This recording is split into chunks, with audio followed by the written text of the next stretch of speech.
Merci pour votre fidélité à Moto TV. Mesdames, Messieurs, voici le titre de votre journal. La situation reste tendue en territoire des Rutshuru suite aux affrontements entre les FARDC et les rebelles du M23 et les réactions ne cessent de surgir. Les députés provinciaux élus du territoire des Rutshuru haussent le ton pour décrier cette situation et demandent ainsi au chef de l'État de déclarer la guerre contre le Rwanda et de restructurer les forces armées de la RDC.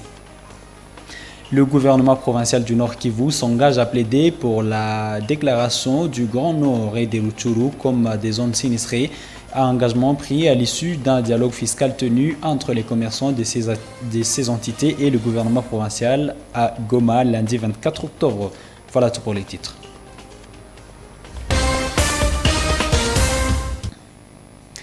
Mesdames et messieurs, bienvenue dans l'intégralité de ce journal. Deuxième jour de grève des médecins ce mardi 25 octobre 2022 pour réclamer la sécurité des structures sanitaires et du personnel soignant au Grand Nord. Dans des structures sanitaires de la ville de Butembo, ce sont les infirmiers qui font les consultations des malades. Lors d'une ronde dans certaines structures sanitaires effectuées par Moto TV ce mardi, des médecins n'arrivent que pour des cas d'urgence. Luciana Moussiviroa et Mirembe Chitawite ont effectué ce constat. Suivez. Sur les cas au centre hospitalier Anamahika, l'après-midi de ce mardi 25 octobre 2022, seuls les infirmiers étaient présents au poste d'attache. Ici, c'est le directeur de nursing qui consulte les malades. Il fait appel aux médecins pour les urgences. Pendant les 3 jours de grève des médecins, nous sommes en train de fonctionner normalement. Nous faisons la consultation infirmière, puis nous soignons les malades. Seulement que nous faisons appel aux médecins de garde quand il y a des urgences. Mais ces 3 jours peuvent interpeller le gouvernement pour que le gouvernement améliore la sécurité dans notre contrée. C'est depuis lundi 24 octobre 2022 que les médecins sont en mouvement de grève pour exiger la sécurité des médecins et de leur milieu de travail. Ce mouvement de grève décrété pour 3 jours fait suite à l'attaque de l'hôpital de Maboya, attaque dans laquelle la sœur Dr Sylvie Kavuke avait perdu sa vie. La coordination de la société civile du Nord Kivu encourage la population à se prendre en charge face à la situation dans la contrée, situation caractérisée par des tueries en répétition. Dans une interview accordée à Moto TV, Edgar Matesso, s'unissant au message de Monseigneur Sikoli-Paluku Melkisedek, appelle les habitants à fournir des renseignements nécessaires pour tous les cas suspects.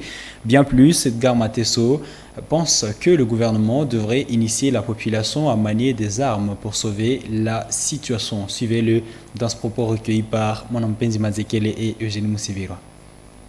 Il faut braver la peur et aller jusqu'à déstabiliser l'ennemi. Deuxième chose, il faut être organisé. Que l'ennemi n'entre pas dans un village sans que l'on ne le sache. Et le premier à le savoir doit être à mesure d'alerter les autres. Et quand nous avons développé dans nos villages,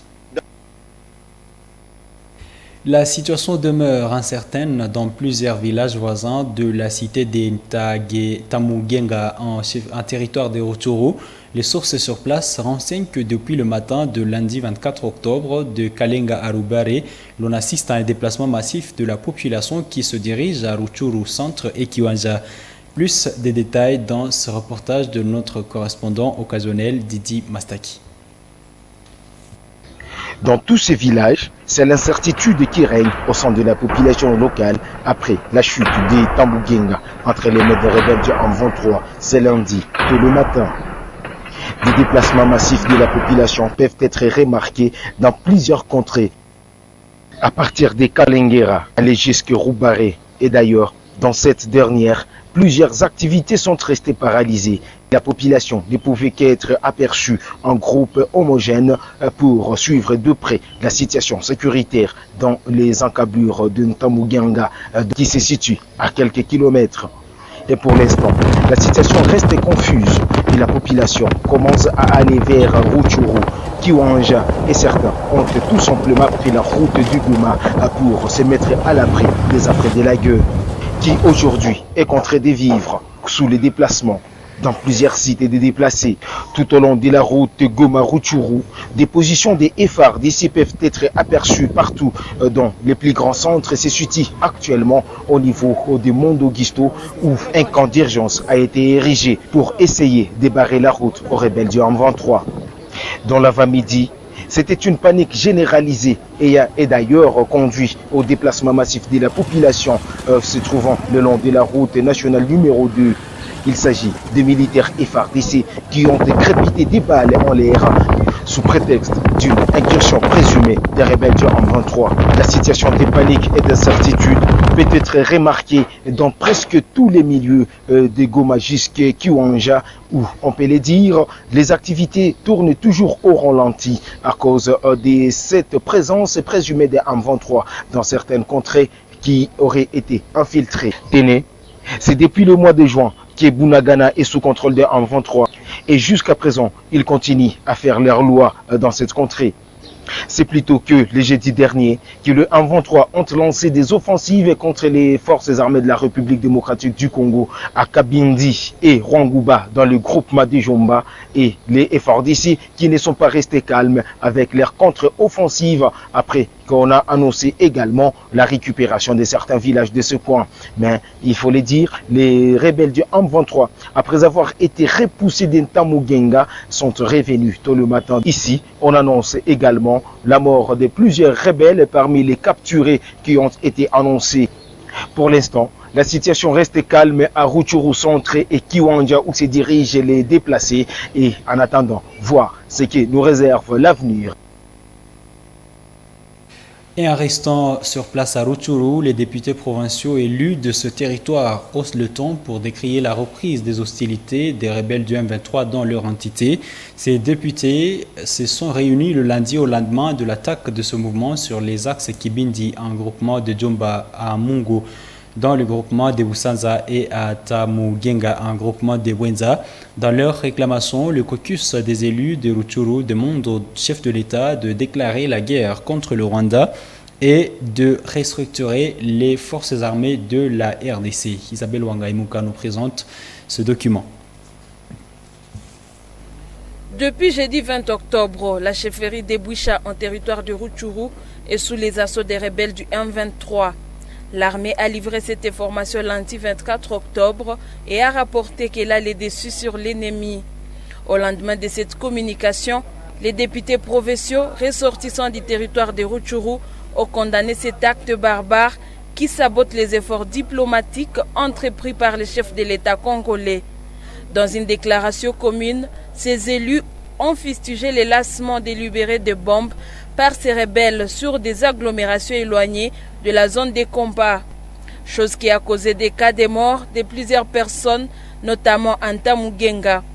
C'est ainsi que ces députés ont recommandé au chef de l'État, en tant que commandant suprême des FARDC, d'user des pouvoirs lui conférés par le peuple ainsi que par la Constitution pour laver l'humiliation de la population congolaise conquise par le Rwanda sous les paravents du M23. Les caucus des députés de Rutshuru encouragent également le président de la République à accélérer le processus de la restructuration de l'armée jusqu'au niveau inférieur du commandement des FARDC. Aux forces loyalistes, les caucus des députés provinciaux de Rutshuru recommandent d'intensifier les opérations de traque de l'ennemi. Ces élus appellent la population de prêter main forte à l'armée et de lui apporter son soutien pour la défaite finale de l'ennemi. Ils demandent aussi aux pays amis à la RDC de lui manifester leur solidarité pour éradiquer cette insécurité qui nuit au développement de ce pays. Le gouvernement congolais fait un effort pour mettre fin à l'insécurité qui sévit dans l'est du pays. En termes de finances, les dépenses effectuées quotidiennement dans les volets sécuritaires coûtent énormément au trésor public. D'après le ministre des Finances, Nicolas Kazadi, les dépenses effectuées dans le secteur des défenses ont été multipliées 10 fois plus qu'avant la période avant la guerre. Il s'est ainsi exprimé lors du briefing hebdomadaire du gouvernement avec la presse de Kinshasa le lundi 24 octobre. Suivez-le. Cette année, vous savez que nous avons touché beaucoup de ressources, y compris des appuis budgétaires, ces avantages nous permettent de faire face à ces dépenses, que ce soit les subventions pétrolières ou autres. Et donc nous avons besoin de maintenir cette relation parce que nous avons, en plus de l'impact de la crise en Ukraine, nous avons la crise de l'Est, qui est aussi une agression du même type que celle de l'Ukraine. Et cette crise de l'Est nous coûte énormément. J'ai déjà eu à dire que les dépenses que l'on fait sur le volet sécuritaire ont été multipliées par 8 et maintenant je crois presque par 10, parce que chaque jour qui passe ici, il y a de nouvelles dépenses qui sont faites. Voilà la réalité que nous vivons. La guerre initiée par les M23 à l'est de la République démocratique du Congo est liée en grande partie à l'économie des ressources naturelles. Cette analyse du professeur Kaindo Mwesi Augustin pendant une interview accordée ce mardi 25 octobre à Moto TV. Une manigasse des pays voisins qui n'ont pas suffisamment de ressources naturelles à vouloir s'intégrer dans la politique de la RDC pour vouloir profiter des ressources naturelles, explique Mwesi Augustin. Il note que pour finir la guerre du M23, le gouvernement congolais doit identifier l'ennemi, évaluer ses forces et faiblesses, mais aussi recourir à un plan d'alliance internationale pour anéantir l'ennemi. Suivez le professeur Augustin Mwesi dans ce propos recueilli par Delphin Voya et Gérard Mourefou. Ce sont les revendications de ces pays voisins-là qui sont les plus déterminantes dans ce qui se passe comme insécurité à l'est de la RDC, lesquelles revendications peuvent être sont essentiellement focalisées sur la demande de ces pays-là de pouvoir aussi profiter des richesses de la RDC. Il faut clairement identifier l'ennemi, n'est-ce pas, les protagonistes. Il faut clairement les identifier. Il faut chercher à comprendre quelles sont réellement leurs revendications et travailler sur ces revendications-là parce que, comme vous le savez, en matière de guerre, il y a toujours ce qu'on appelle la stratégie de l'économie, c'est qu'il faut clairement savoir à qui on a affaire dans une guerre et savoir justement évaluer ses forces et ses faiblesses, qu'il y ait un plan visant, n'est-ce pas, à anéantir l'ennemi ou à travailler en fait sur ses revendications. Tout cela ne peut fonctionner qu'avec une stratégie, n'est-ce pas, militaire, axée sur des actions militaires qu'il faut pouvoir mener sur le terrain pour essayer de changer les rapports de force au niveau du terrain des affrontements. En Ituri, le gouvernement central a volé à la rescousse des Pygmées en territoire d'Irumu, victimes des guerres imposées par les ADF. Ces Pygmées vivent en déplacement et sans abri. Le gouvernement central, à travers le ministère des Affaires sociales, veut contribuer à l'allègement des souffrances de ces peuples. Des détails dans ce reportage de la presse du gouvernorat de l'Ituri. C'est un geste qui traduit l'attention particulière qu'accorde le chef de l'État, Félix Antoine Tshisekedi Tshilombo, à la situation sécuritaire et humanitaire de l'Ituri. Plus de 150 ménages de Pygmées ont été assistés ce lundi en vivres et non-vivres constitués de riz, haricots, couvertures, casseroles, sel, nattes et autres produits de première nécessité par le gouvernement de la République à travers les ministères des Affaires sociales et Actions humanitaires. Ces déplacés ayant fui les atrocités au site d'Irumu, vivant dans 5 sites à Mungamba, Bamande, Prokopiba, Shalom et Bavonkutu, expriment leur satisfaction. Merci pour cette assistance. Nous venons de recevoir des habits, bassins, des sacs de maïs, des casseroles, que celle-ci ne soit pas pour la dernière fois. Nous disons merci à Dieu pour cette assistance du gouvernement. Que cette assistance soit régulière pour soulager notre souffrance.